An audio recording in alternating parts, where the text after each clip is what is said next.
my first experience with sex was a pretty traumatic one. Yeah, yeah. Somebody said, oh, so check this out. My bedroom was right next door to my parents' room growing up. And one night I get up to go to the bathroom, and I'm walking back from the bathroom. I was maybe 4 years old. And I look in my parents' room, and I notice them having sex. Now, I was old enough to, I wasn't old enough to know what they were doing, but I was old enough to realize it was something I wasn't invited to. So it was probably best to just keep walking. So when I got back into bed, though, I was faced with the idea that my dad looked like someone who was topless, trying to climb a mountain, but slipping back down again.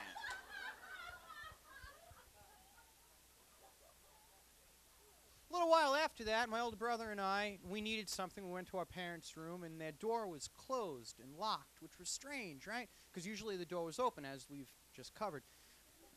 But the door was locked, so we were good kids, and I knocked on the door, and my dad yelled from inside, "Yeah, I'll be out in a little while. I'm in here making your mom something." Now, I shrugged. I mean, I just figured that there was some arts and crafts going on in there, you know. But a few months later, my little brother moved in down the hall, and he was living with us then. Now, I knew that people made babies. I never bought any of that stork shit.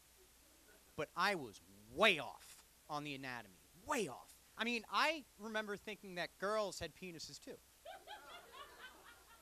I mean, I had one. My brother had one.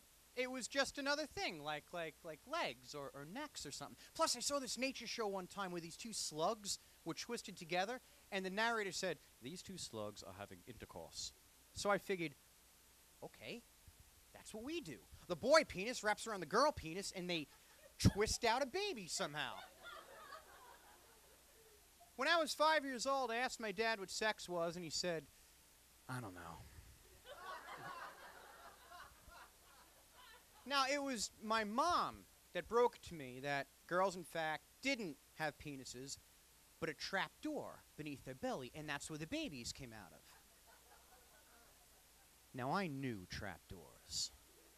Popeye cartoons had trap doors, and fun shit was coming out of them all the time. I mean, like puppies and birthday cakes. And think of it, like, if there was a trap door in a woman, babies are just like right before the door, right? And all I had to do was find the latch. And if I flipped the latch, babies would be flying all over the room. "Mom, can I see the trap door?" "No. You can't see the trap door, Brendyn." "But, Mom, puppies and Papa." "You can't see the trap door, Brendyn." I'm really glad she didn't let me see the trap door.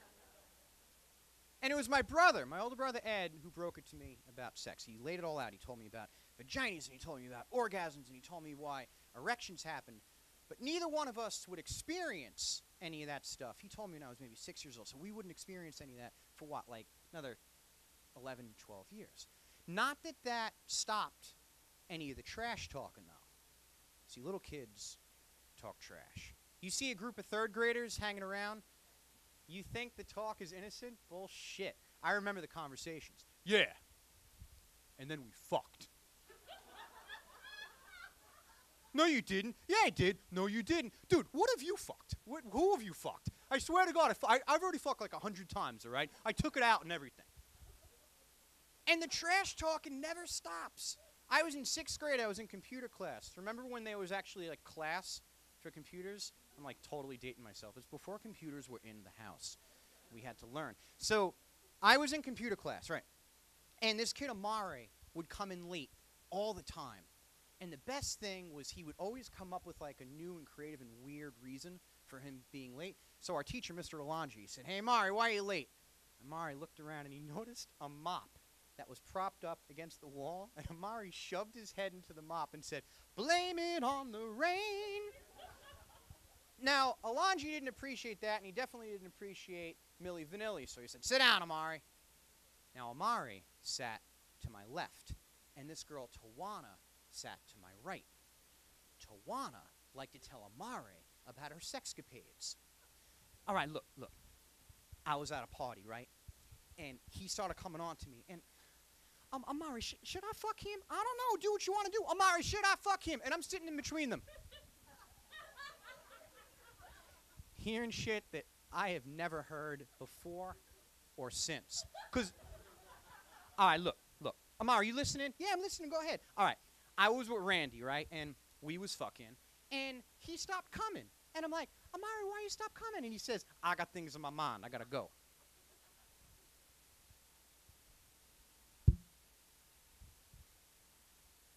Why you stop coming? Not why you not coming. Why aren't you inclined to begin coming? Why you stop coming? Did she think ejaculation lasts for like 15 minutes? It isn't a fire hose. And what kind of a sexual dynamo is this kid Randy? I mean, I'll admit it, my carnal knowledge at that age began and ended with movies on HBO after 10 o'clock. But I knew enough to know that it wasn't a fucking geyser. The next thing this kid Randy allegedly said was, I got things on my mind, I gotta go. Randy, you're 14. What could possibly be on your mind at fucking 14 years old? Metallica? It was crap from beginning to end. She was lying through her teeth. But I still listened. Now, ultimately, all the trash talk gets replaced by actual experience. Not that men and women are going to agree on the sexual act. I mean, two people can be in the same spot at exactly the same time and walk away with completely different viewpoints. A friend of mine lost her virginity at 19 to this meathead.